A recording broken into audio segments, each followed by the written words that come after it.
So we embraced their thinking. They felt appreciated and listened to, and that they mattered, and that we were genuine.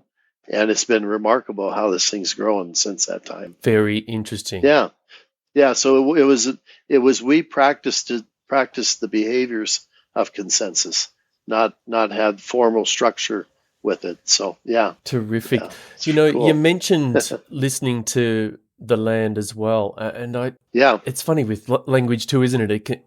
It can pass. It's so ephemeral, but that really landed with me. And then how you related back to that story of being out in the forest, and that was Bob's instruction: go out there. yeah, yeah, Because then you wonder what shifted in that bloke who was able to see, I see a way we can bridge here. yeah. That you'd have to say some part of it came from the voice, in quotations, of the land itself. That's right. So when you talk about, as I totally agree with, when you talk about building a movement now around this, Hmm. that then will result in the physical manifestation of regeneration, Hmm. that this movement of how we can be with each other, then I'm thinking we need to have more people able to Yeah. listen in these ways. Yes. Yes. And we're not there. I wonder what you think about that. How do we cultivate more people who can listen in these ways and I guess then run processes or navigate contexts like Yeah. this? Yeah. First of all, the process is pretty simple. And even like I said, sixth graders, second graders, they can do it, whatnot. So, Yeah. um, Maybe they should be. We should be doing that in schools. oh, they actually love it too. They appreciate being treated like that. It they matter, and that would be part of the answer to your question and whatnot. Mm-hmm. So what I do, and the process is very transferable. So I just did two workshops in Colorado dealing with water scarcity, which is a state north of us, and one was on a stream management plan and resiliency, and in fire, and the other one was with the headwaters of the river I live on, where they have rapidly dropping water table. It's so serious that the state has said, if you don't fix something within the next 5 years, we're going to cut all of agriculture off in this valley. And it's a huge valley. Wow. It's like probably 30 miles by 30 miles. It's a big, big area. Yes. So both of those, what I did was there's a series of 4 workshops that kind of teach a lot of different angles of conflict resolution through consensus building. So issues with change, issues with diversity, issues with scarcity, issues with power dynamics. Those are the different topics that we were in, some other topics, but those are what we work through. And in that process, I have the people lead that process. They learn how to facilitate, they learn how to record, they learn how to participate, and they solve problems, real problems, using that process, which builds their confidence up about a way to do things. Also, in those, we had some local people from the community volunteer to be co-facilitators with me. So I worked on empowering them. This gets back to the ranch in Hawaii and how do you build the capacity, you Mm. know. And part of this too as a facilitator is learning to let go, and give up control. It's like I'll just let people lead things and let them do stuff. And it's remarkable what they do. And it's absolutely remarkable what they do. And so I think those are some important things as facilitators or people that, understand and believe in this process, is not to be in control of it. Is that, and that's the thing, is that that magic, what you do is you create this puzzle in their mind about where they are and where they want to be. And then what happens if you don't solve it, like if I don't take control and say, okay, you do this and you do that, if I just walk away, just like Bob did at the end of those workshops, and it's like, Bob, nothing happened, he didn't control it. He just let go of it. And people all of a sudden start doing things. and remarkable things start happening without anybody really asking about it, and that are in line with the bigger picture of what people want to see. It's absolutely remarkable. So it's about letting go of control, because control, I think, is really based, power control is based on fear that if I don't do it, it's going to get out of control. It's not going to work. So I have to be in charge of getting it and work, which stifles other people. I'm not empowering them. I'm holding them back. I'm keeping them in check because I don't believe they're going to take care of it or they won't do it right. So the thing I do is I just empower them and just let it go. So I think that's another. Well, there's three phrases my friend Bob gave me. We had a couple times in life where, besides him telling me that conflict is my friend, uh, there's a couple times we just went out for a ride on a motorcycle and sat next to a big river and just talked about how to solve the world's problems. And he said, Jeff, he says there's three things that in his whole life, he says there's three phrases that he would put it all together in. And he says, number one is to let go. So basically, let go of fear. But he later changed that to, no, it's acknowledge fear and not necessarily let go of it, because it's really difficult. We've got lower brainstem, so you can't let go of it, but you can acknowledge it and say, I'm afraid of this. So that's number one. Number two, he said, seek richness. So look for the good in the world. Look what you're grateful for and move toward that richness. And then third, he said, trust the process, or trust that inner voice, or trust the universe, whatever perspective one wants to have, trust that. And he said, those are the three things. And he said, when you practice that, you see things move in an amazing way and whatnot. So that's, that has made sense throughout life. Yeah, yeah. And I have to show you one other piece here that's interesting. I was losing a little bit of hope for the future, about the last couple of years. So I was feeling, from my ecological background, I was just saying, we're losing too much water that's in ice. We're losing like glaciers and snowpacks. We're losing permafrost. Our water piece on the earth has really, really deteriorated and shifted. I mean, I looked at TV a year ago here in the United States, and from the Mississippi River all the way, half our country, all the way over to California, all the major rivers were like going dry. The Rio Grande, the Grand Yeah, River far here, out. was dry last summer.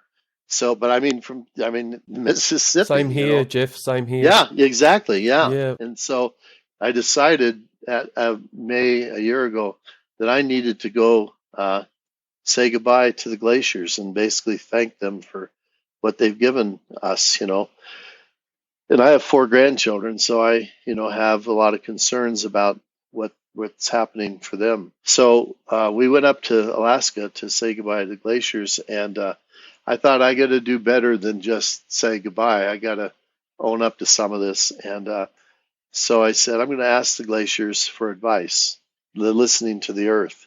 So I get there and I get by this amazing glacier, and it was interesting. This is a little, well, this is the little vulnerable part, but when I first saw the glacier that I was coming to, I felt this anger from the glacier toward me, but it wasn't toward me individually. It was toward me representing the human species. And it's like, kind of like, why would you do this? You had a good thing, why would Mm. you screw this up and still keep doing it? But that passed, it lightened up and is like, okay, Jeff, here's what I'm going to tell you. One, it said to me, let go. So just don't push this anymore. Just let go and let it go where it's going to go. Like, so these fence line contrasts and regenerative being more than just playing on your dirt, but it's getting your neighbors, helping their neighbors, but not pushing them, letting go, but expecting it to move. So that was the first thing. And then the second thing that came was to listen differently. The glacier told me to listen different, like back at the tribe. It's like, Jeff, you got to learn to listen differently. And it's Yeah, like, even still. so, and Yeah. yeah, and so after we got done on that trip, the next week we went down to see my youngest grandchildren and my son and his wife, and I've been reading stories to them over internet because Zoom, because they live a ways away. So my daughter-in-law picked a book out, said this would be a good book for you to read to the grandchildren. I said, oh really? So she showed it to me, and this was the name of the book, The Other Way to Listen. Oh, And that's what the glacier just told me to do, was to listen differently, listen the other way. So it's like, well, I guess I am supposed to do that. And this book is right on with that other way. oh, So really? yeah, it's perfect. Noted. Noted. Yeah, It reminds me too of when your uncanny connection made to Bob in the first instance, as an yeah, adult, yeah, going into this work. yes, And that you did say, Judy reported that you had said uncanny seems to follow this. To yeah. think even now, and even for you, that listening is still the message to go further with that. It changes everything. Yeah, fundamental. You know what else, just before we sign off, occurs to me? I was listening to some of the latest. As an old sports person, I sort of get intrigued by this domain and how it's shifting on this front. And sure enough, elite sport now has gone a similar way.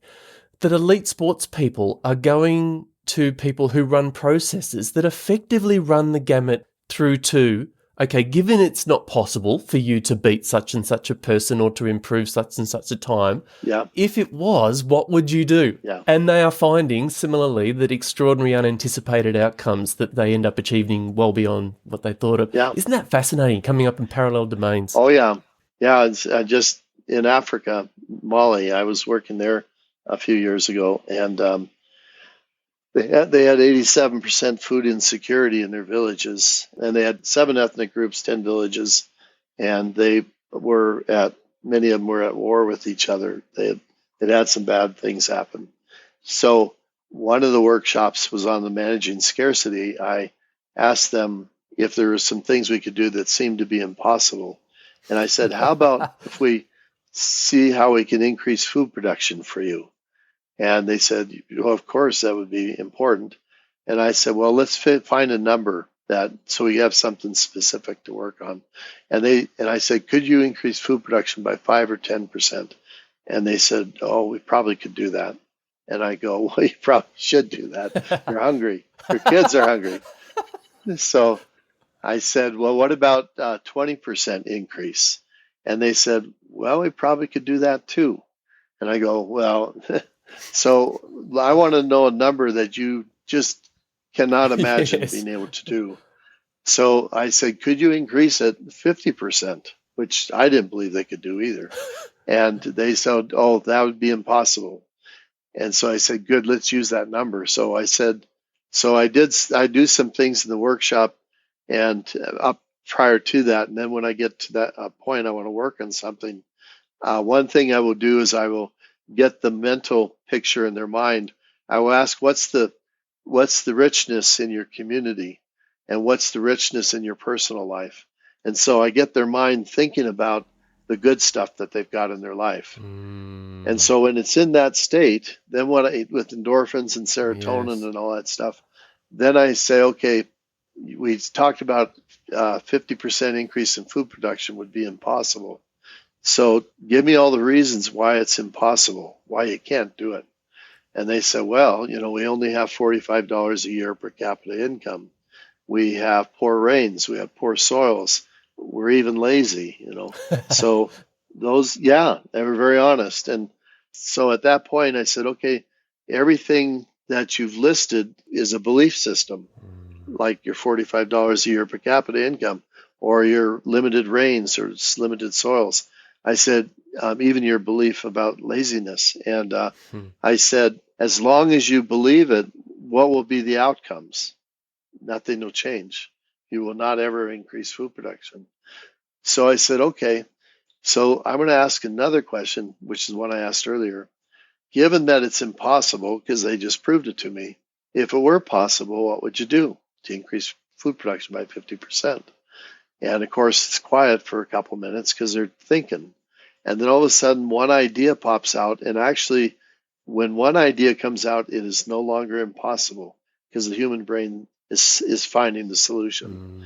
And so, anyway, they just keep going and they come up with more ideas and more ideas. Pretty soon, they had quite a list of ideas.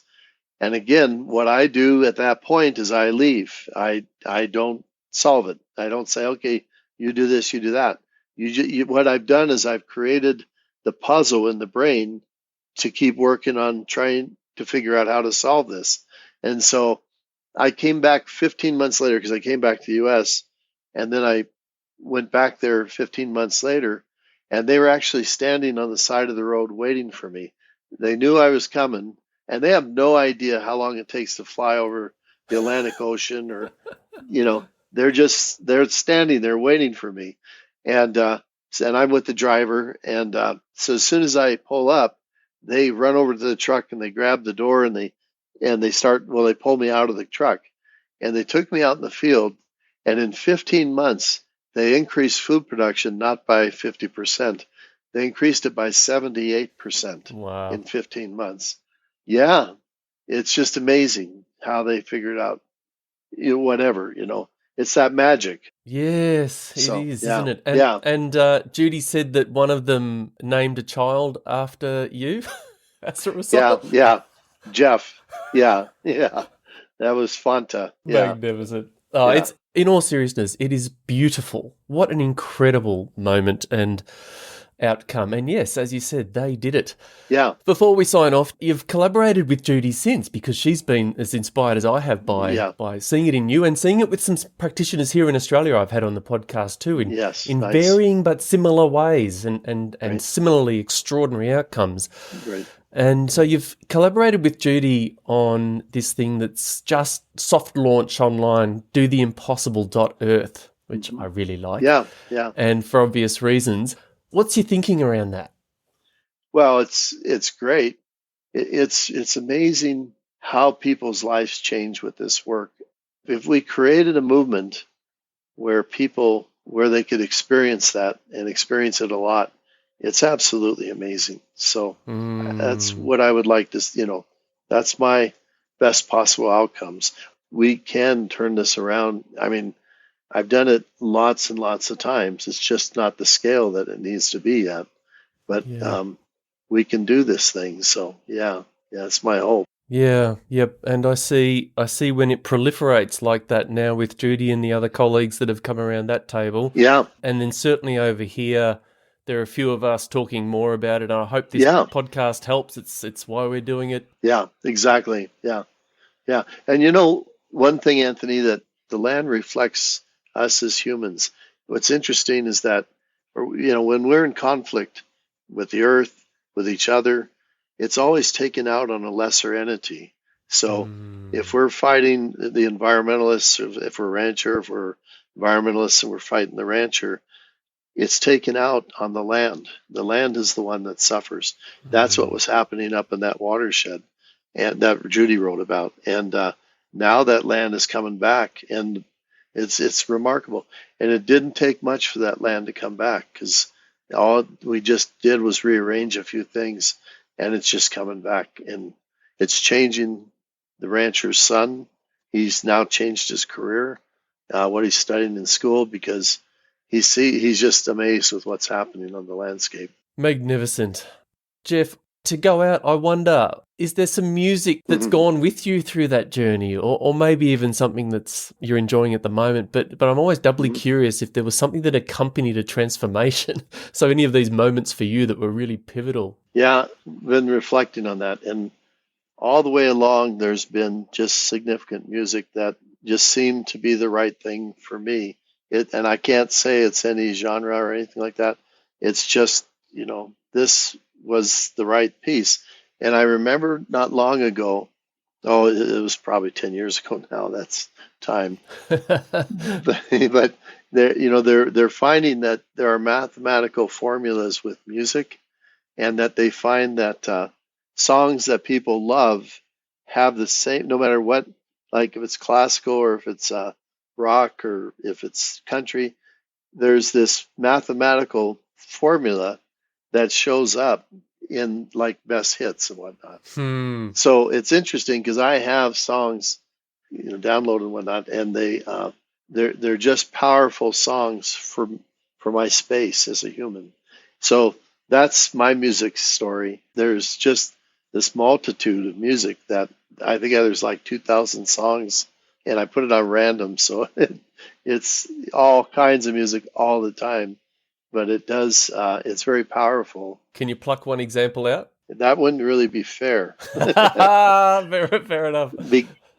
Because there's so much good. Yes. Well, Bob Dylan and All Along the Watchtower. Yes, very good. All Night Long with Lionel Richie. Yeah. American Woman by Guess Who. Yeah. Well, you're traversing time there, aren't you? Just in those examples. Yeah. I can imagine the different times in your life, even before what we really talked in detail about here. Yeah. I remember in Hawaii, like Chris Christopherson, was living there, and was he? He'd go riding his bicycle in the morning in front of the ranch, and we waved to each other. So wow. I just, when I listen to a song from him, I think about when I was moving the cattle and the myna birds that would fly. I trained 1,000 cows to move to a whistle. Then I would take hotel guests out on the tour, and at the end of the tour, I'd give them a whistle, and they would move the 1,000 cows in 10 minutes, and they were thrilled with it. That's how hotel occupancy went from 50 to 95%.